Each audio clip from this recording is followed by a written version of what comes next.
adik-adik, selamat datang di channel Easy Course. Pada part 3 ini kita akan membahas masih mengenai penyetaran reaksi redoks, akan tetapi ini untuk reaksi molekul ya. Nah, ini maksud dengan reaksi molekul itu adalah dimana nanti senyawa-senyawa yang berada dalam suatu reaksi tersebut tidak ada yang berbentuk ion ya, yaitu berarti yang memiliki partikel bermuatan negatif ataupun partikel yang bermuatan positif. Nah, ini nggak ada, ini semuanya merupakan molekul, jadi senyawanya merupakan molekul. Nah, bagaimanakah menyetarakannya dengan menggunakan metode Bilox?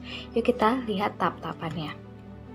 Tahapan yang pertama adalah ambil senyawa yang mengalami perubahan Bilox saja dan setarakan. Jadi nanti kita ambil senyawa yang mengalami perubahan Bilox aja. Akan tetapi pastinya adik-adik sudah harus menghitung dulu berapa bilangan oksidasi dari masing-masing unsur ya. Nah, selanjutnya yang kedua, kalikan Bilox dengan jumlah atom. Oke, karena kan tadi setelah kita ambil senyawa, kita setarakan dulu ya. Setelah disetarakan, nanti kita kalikan Biloxnya dengan jumlah atomnya yang sudah disetarakan.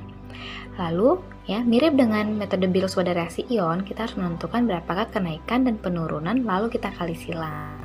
Lalu yang keempat, tulis ulang reaksi. Lalu yang kelima, setarakan unsur lain dengan menambah senyawa yang tidak digunakan pada tahap yang pertama. Oke, daripada adik-adik bingung, kita lanjutkan aja ke contoh soalnya. Nah, ini contoh soalnya ini kan merupakan reaksi molekul ya adik-adik, dimana di sini tidak ada yang bermuatan negatif ataupun yang bermuatan positif ya, tidak ada ion. Nah, jadi yang pertama yang harus kita lakukan adalah kita harus tentukan dulu berapakah bilangan oksidasi masing-masing unsurnya. Oke, kita mulai dari sebelah sini. Oke, kalium itu positif 1 ya, Biloxnya. Kalikan 2, berarti sini positif 2. Cr nggak diketahui ya adik-adik, nanti ini yang akan kita cari. Oksigen itu min 2 kali 7, berarti sini min 14. Oke, 2 tambah berapa dikurang 14, hasilnya adalah 0, berarti sini 12 ya. Karena kan 2 tambah 12 itu 14, 14 kurang 14, 0. Maka setiap satu atom Cr itu Biloxnya adalah positif 6 ya, jangan lupa dibagi. Supaya kita melihat berapakah Bilox per satu atom ya. Oke. Lalu di sini Cl di sini karena berikatan dengan logam ya, berarti di sini min 1. Ini min 2, berarti Sn di sini adalah positif 2. Atau adik-adik kalau misalkan lebih suka menggunakan cara dengan ion ya, SnCl2 kan kalau dionisasikan menjadi Sn2 positif ditambah 2Cl min. Berarti kan Bilox Sn di sini adalah positif 2 dan Cl-nya adalah min 1. Boleh dengan cara itu juga ya. Oke, selanjutnya H di sini adalah positif 1, Cl di sini adalah min 1. Oke, kita lanjut ke sini. Cl di sini min 1 kalikan dengan 3, berarti sini min 3. Cr di sini adalah positif 3. Lalu Cl di sini min 1 kalikan dengan 4 min 4, maka Sn di sini positif 4. Lalu K di sini golongan 1A positif 1, Cl min 1, hidrogen positif 1, oksigen negatif 2. Oke, adik-adik yang masih bingung untuk mencari bilangan oksidasi ya dengan cara seperti ini, dengan cara cepat seperti ini, kakak anjurkan adik-adik tonton dulu ya video mengenai bilangan oksidasi, oke? Supaya bisa melanjutkan ke tahap ini. Oke, selanjutnya kita lihat dulu manakah yang mengalami perubahan Bilox ya. Yang mengalami perubahan Bilox adalah di sini Cr ya, dari 6 berubah menjadi 3. Oke, berarti di ini ada yang berubah ya di sini. Selanjutnya satu lagi yang berubah Sn ya, di sini positif 2, di sini positif 4. Oke. Nah, itu dia. Nah, jadi inilah yang akan kita ambil ya, karena kan di sini ambil senyawa. Oke, jadi ambil saja senyawa yang mengalami perubahan Bilox. Jadi untuk HCl dan H2O ini tidak ambil, kita tidak ambil. Nanti kita akan gunakan di tahap yang kelima untuk menyetarakan unsur lain. Oke, maka tahap yang pertama kita tuliskan dulu reaksinya. K2Cr2O7 ditambah SnCl2 menjadi CrCl3 ditambah SnCl4. Oke, jangan lupa tuliskan Biloxnya ya. Ini positif 6, Sn di sini positif 2, Cr di sini positif 3 dan Sn di sini positif 4. Selanjutnya jangan lupa kita setarakan ya, di sini kita harus setarakan. Nah, lihat unsur yang mengalami perubahan Bilox aja ya, yang untuk disetarain itu. Cr di sini berapa nih? Ada 2 ya. Sedangkan CR di sini masih 1 ya. Jadi adik-adik kita harus tambahkan di sini koefisiennya 2 supaya kiri dan kanan jumlahnya sama yaitu 2 ya. Jadi ini menyetarakan dengan menambahkan koefisien. Selanjutnya untuk Sn ya. Sn di sini kan jumlah atomnya 1. Sn di sini juga jumlah atomnya 1. Jadi sudah sama, sudah setara. Oke. Nggak usah kita tambahin lagi ya koefisiennya. Tahap yang pertama selesai. Yang kedua, kalikan bilox dengan jumlah atom. Oke, kita kalikan ya. Ini kan CR-nya 2, berarti 6 kali 2 itu positif 12. Sn di sini tetap ya adik-adik karena kan jumlah atomnya 1 ya. CR, nah kita kan tadi udah nambahin koefisien, berarti ini harus dikalikan 3 kali 2 adalah positif 6. Oke, Sn di sini tetap yaitu positif 4. Oke, sudah kita kalikan. Lalu kita tentukan kenaikan dan penurunan. Nah, kita hubungin tuh maksudnya ya. 12 dengan 6 kita hubungkan karena ini yang mengalami perubahan ya. Dari 12 ke 6 itu berarti turun berapa? Turun 6. Untuk Sn dari 2 menjadi 4. Kita hubungkan juga. Dari 2 menjadi 4 itu berarti naik 2. Oke, nah yang dimaksud dengan kali silangnya sama dengan untuk reaksi ion, ini jumlahnya harus sama. 6 kali 1 dan 2 dikali 3. Karena kan 6 kali 1 itu 6, 2 kali 3 itu 6, jadi jumlahnya harus sama. Oke, berarti di sini ini yang kita gunakan jadi koefisien ya adik-adik. Nah, sekarang, untuk K2CR2O7 kan itu kali pengalinya 1 nih, berarti dia tetap ya. Jadi K2CR2O7 ditambah untuk SnCl2 ini kan faktor pengalinya 3, berarti kita jadikan di sini 3 SnCl2. Oke, menjadi untuk CrCl3 kan pengalinya 1, berarti tetap ya 2 ya, kalikan dengan 1 tetap 2 CrCl3. Jadi kan kalau di sini faktor pengalinya 3 ya 2 kali 3 ya 6. Nah, gitu ya adik-adik. Jadi ini untuk mengalihkan koefisiennya. Selanjutnya ditambah ini faktor pengalinya adalah 3 SnCl4. Oke, yang ketiga dan keempat sudah selesai. Yang kelima, setarakan unsur lain dengan menambah senyawa yang tidak digunakan pada tahap pertama. Jadi tadi ya kita tidak menggunakan senyawa ini HCl. Oke. Lalu senyawa KCl juga belum digunakan dan H2O. Nah, jadi kita ini akan ambil satu persatu untuk menyetarakan reaksinya. Nah, adik-adik, ya, saya sarankan ya bahwa untuk penambahan H2O ini adalah yang paling akhir. Oke, H2O paling akhir ditambahkan ya untuk menyetarakan reaksi. Nah, selanjutnya yang kedua terakhir itu adalah unsur senyawa yang mengandung hidrogen. Jadi kayak gini nih, karena H2O terakhir, berarti kan antara KCl dan HCl nih mana duluan yang akan kita gunakan untuk menyetarakan reaksi ya.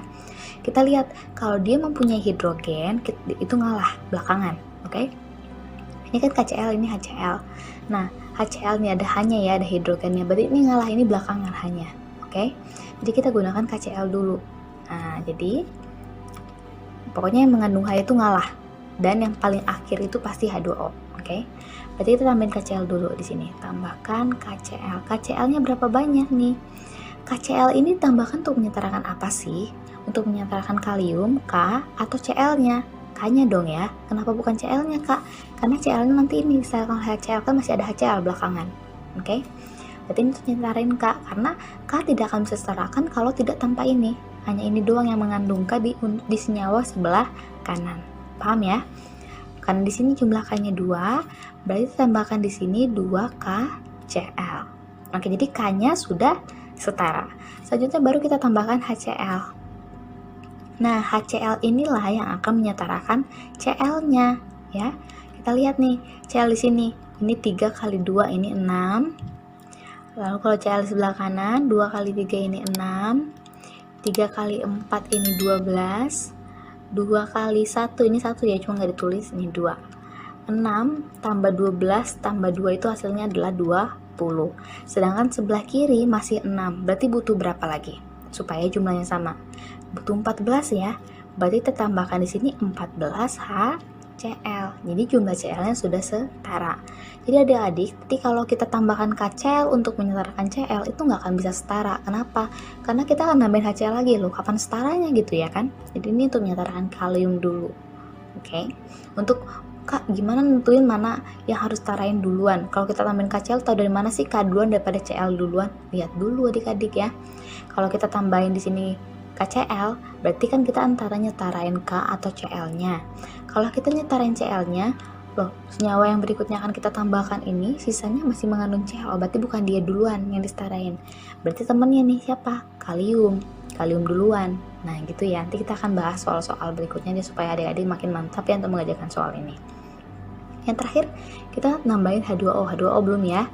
Nah, H2O itu untuk menyetarakan apa sih Kak? Bisa untuk menyetarakan hidrogen, bisa untuk menyetarakan oksigen. Hidrogen aja ya. Lihat nih hidrogen sebelah sini ada berapa nih? 14 ya. Oke, berarti kita tambahin berapa nih di sini? 14 apa 7? 7 dong, karena kan 7 kali 2 di sini 14. Kalau kita tambahin di sini 14 H2O, 14 kali 2 jadi 28 dong jumlahannya. Nggak bakal setara ya kan? Jadi kita harus bagi 2 sesuai yang dibutuhkan ya, sama seperti tahap yang untuk reaksi ion. Oke, ini sudah setara. Ini pasti sudah setara. Oke, Kak, tahu dari mana? Cek jumlah oksigen. Cek oksigennya. Kita lihat sebelah kiri oksigen hanya ada di sini ya. Jumlahnya berapa? 7. Di kanan oksigen hanya ada di sini. Jumlahnya berapa? Ini 1 kalikan dengan 7. 7 juga. Kiri dan kanan sudah sama ya, maka ini sudah setara. Nah, itu dia adik-adik untuk menyetarakan reaksi yang bersifat reaksi molekul. Yang berikutnya, saya akan mengajarkan bagaimana menyetarakan reaksi yang berupa reaksi disproporsionasi atau yang biasa disebut dengan reaksi autoredoks ya. Dimana reaksi disproporsionasi ini berarti oksidator dan reduktornya adalah zat yang sama. Nah, yang pertama kita lakukan, karena ini kita akan menggunakan metode Bilox ya, jadi sama dengan reaksi ion menggunakan metode Bilox yang ada pada part pertama. Jadi saya tidak mencantumkan lagi tahap-tahapannya. Jika adik-adik lupa atau belum menonton, silahkan tonton di part yang pertama dulu ya. Oke, tahapan yang pertama adalah kita tentukan dulu Bilox masing-masing unsur. P di sini ini unsur ya, Biloxnya adalah 0. Oke, selanjutnya di sini oksigen itu min 2 kali 4 berarti ini min 8. Maka P di sinilah positif 5. Karena kan ini muatannya min 3 ya. Berapa tambah min 8 hasilnya min 3, berarti 5. Oke, P sini 5. Selanjutnya hidrogen adalah positif 1 kalikan dengan 3 positif 3. Maka fosfor sini min 3. Oke, nah itu dia ya. Selanjutnya kita hubungkan dulu adik-adik. Ini mengalami perubahan ya, 0 menjadi 5. Ini oksidasi ya. Nah, ternyata P4 juga mengalami reduksi ya, dari 0 menjadi negatif 3. Oke, setelah itu kita setarakan dulu unsur yang mengalami perubahan Bilox. Nah, P4 kan berubah menjadi PO4 3-. Kita lihat ya, P di sini jumlahnya 4. P di sini masih 1 ya. Gimana supaya sama? Berarti tambahkan koefisien ini 4, jadi jumlahnya sama. Jadi nyetarin reaksinya dengan menambahkan koefisien. Selanjutnya kita lihat lagi, P4 kan berubah juga menjadi pH3. Nah, jumlah P-nya di sini 4, di sini masih 1, berarti tambahkan di sini 4.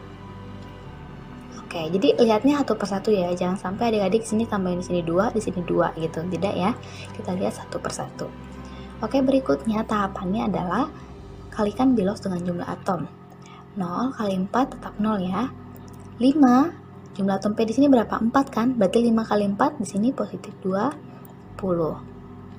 Dan di sini min 3 kali 4 min 12 ya, kalikan Bilox dengan jumlah atom. Oke, tahapan berikutnya tentukan kenaikan dan penurunan Bilox dari 0 menjadi 20. Oh, berarti ini naik 20.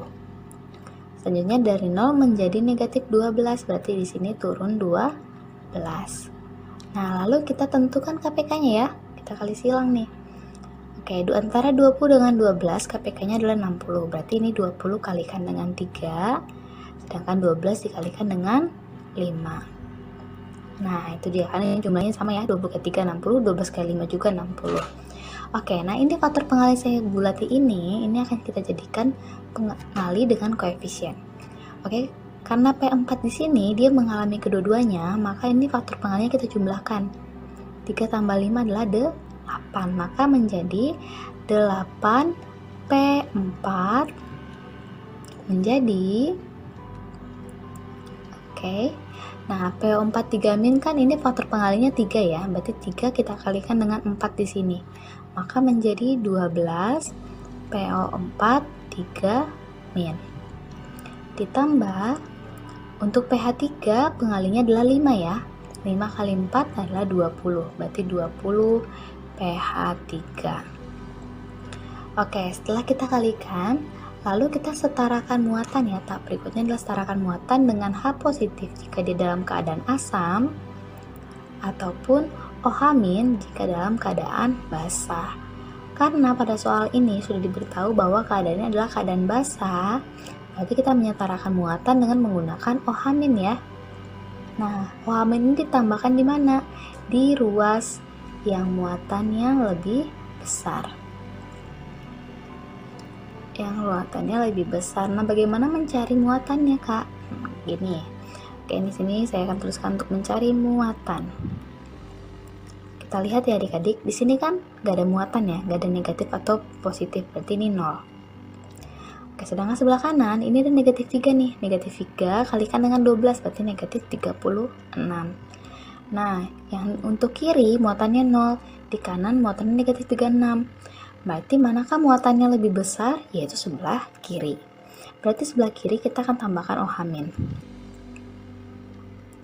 Nah, seberapa banyak OH-nya? 0 ditambah negatif berapa supaya hasilnya 36? Tentunya tambah negatif 36 kan adik-adik. Berarti sini 36 OH-.